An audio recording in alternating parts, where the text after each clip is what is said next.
সবাই বলে সঠিক সময় আসলে নাকি সব কিছু ঠিক হয়ে যায়, তবে কেউ এটা বলে দেয় না যে সঠিক সময়টা আসবে কখন।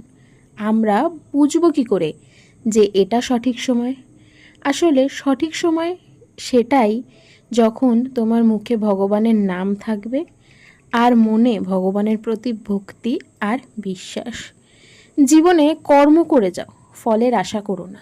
এটা হয়তো সকলেই বলে, তবে কথাটা সত্যি। তুমি যখন চলে যাবে তখন তোমার সাথে কিচ্ছু যাবে না। তোমার কত টাকা পয়সা থাকলো, তোমার কত ধন দৌলত থাকলো, কিচ্ছু ম্যাটার করে না। একমাত্র তোমার কর্ম আর যাবে তোমার এই ভগবানের প্রতি ভক্তি। মানে ভগবানের নাম আর তোমার কর্ম যাবে। তাই অন্তরে একটু ভগবানের প্রতি বিশ্বাস রেখে নিজের কর্ম করে যাও, তিনি ঠিকই তোমার ফল তোমাকে দেবেই। আজ তবে আসি, পরে দেখা হবে আরেকটা নতুন ব্লগে। সবাই ভালো থেকো, টাটা।